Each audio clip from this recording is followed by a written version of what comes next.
है दोस्तों, अभी हमारा इंडियन स्टॉक मार्केट वर्ल्ड का 6 नंबर का मार्केट बन गया है और उसी के साथ साथ में हमारे इंडिया के अंदर काफी सारे नए नए यूनिकॉर्न स्टार्टअप बनते जा रहे हैं और इन सभी के बीच बीच में जोमेटो ने अपने काफी सारे बिजनेसेस को भी शट डाउन कर दिया है।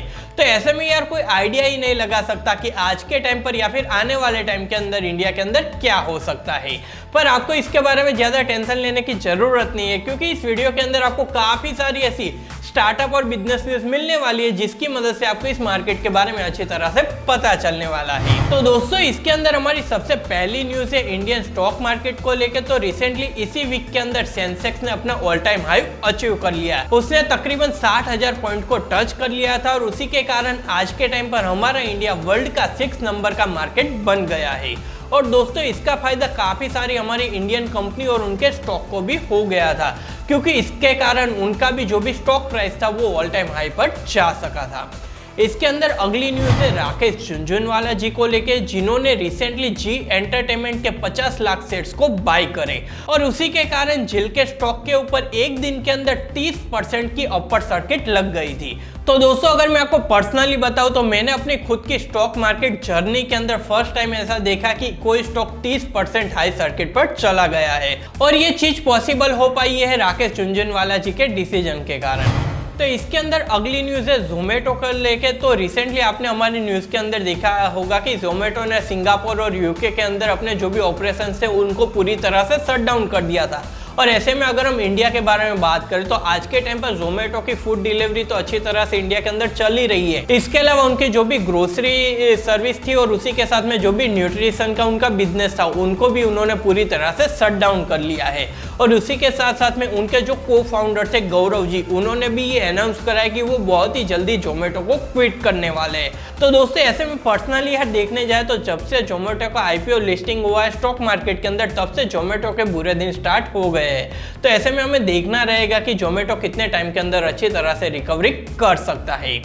इसके अंदर अगली न्यूज है एसबीआई यूपीआई को लेके। तो अगर आपके पास भी एक एसबीआई का अकाउंट है और उसकी मदद से अगर आप क्रिप्टो करेंसी के अंदर इन्वेस्टमेंट करना चाहते हो तो ऐसे में ये चीज अभी पॉसिबल नहीं हो पाएगी, क्योंकि रिसेंटली एसबीआई ने ये अनाउंस करा है कि जब भी आप क्रिप्टो को बाय या फिर सेल करते हो तो उस टाइम पर अगर आप एसबीआई का यूपीआई यूज करना चाहोगे तो वो पूरी तरह से डिसेबल हो गया है।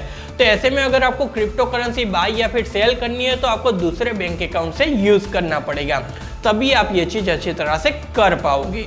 इसके अंदर अगली न्यूज है ओला के सीईओ जो भाविश अग्रवाल है, उन्होंने रिसेंटली ट्वीट करके बताया कि उन्होंने केवल एक दिन के अंदर ओला इलेक्ट्रिक जो स्कूटर इंडिया के अंदर लॉन्च हुआ है उसके 60,000 पीसेस को सेल कर दिया। तो ऐसे में अगर हम उसकी कैलकुलेशन लगाने जाए तो इन्होंने केवल एक दिन के अंदर 600 करोड़ रुपए के स्कूटर्स को सेल कर दिया। तो ऐसे में यार यहाँ पर हमें देखने को मिलता है कि इंडिया के अंदर काफी सारे लोगों को इलेक्ट्रिक स्कूटर बाय करना पसंद है। तो ऐसे में देखना रहेगा कि आने वाले टाइम के अंदर कौन कौन सी ऐसी कंपनी होती है जो कि अपने खुद के ईवी स्कूटर्स को इंडिया के अंदर लॉन्च करती है। तो इसके अंदर अगली न्यूज है अपना स्टार्टअप के बारे में। बेसिकली ये मेरा स्टार्टअप नहीं है, बस स्टार्टअप का नाम है अपना स्टार्टअप।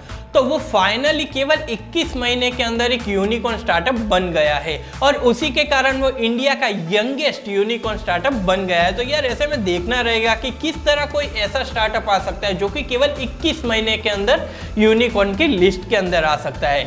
इसके अंदर अगली न्यूज और एक यूनिकॉर्न स्टार्टअप से रिलेटेड है। तो अभी हमें इंडिया के अंदर 2nd नंबर का गेमिंग यूनिकॉर्न स्टार्टअप मिल गया जिसका नाम है एमपीएल। तो अगर आपको पता है कि एमपीएल से पहले कौन सा ऐसा गेमिंग स्टार्टअप था जो कि यूनिकॉर्न की लिस्ट के अंदर आ गया था, तो आप हमारे साथ जरूर शेयर कर सकते हो। तो अगर आज के टाइम पर मैं आपको बताऊं तो एमपीएल की वैल्यूएशन $2.3 बिलियन की हो गई है।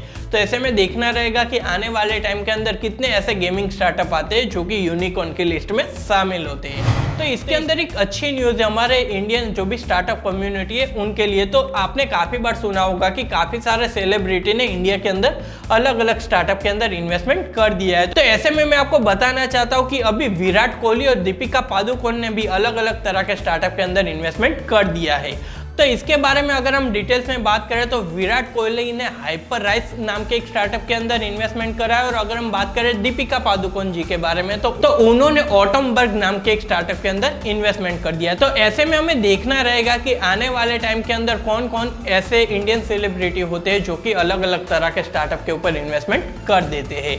तो अगर हम लास्ट में बात करें आईपीओ के बारे में तो रिसेंटली 2 ऐसे स्टार्टअप है जिन्होंने अनाउंस करा है कि वो बहुत ही जल्दी अपने आईपीओ लाने वाले हैं, जिनमें से फर्स्ट है पाइन लैब और सेकंड नंबर पर है फार्मेसी। ये 2 ऐसे स्टार्टअप है जो कि अपने आईपीओ लॉन्च करने वाले हैं। इसके अलावा एलआईसी और पेटीएम का भी आईपीओ इंडिया के अंदर लॉन्च होने वाला है। तो दोस्तों मुझे आशा है कि आज की ये स्टार्टअप बिजनेस न्यूज़ आपको जरूर पसंद आई होगी। तो चलिए दोस्तों मैं आपसे फिर मिलता हूँ एक नए वीडियो के साथ।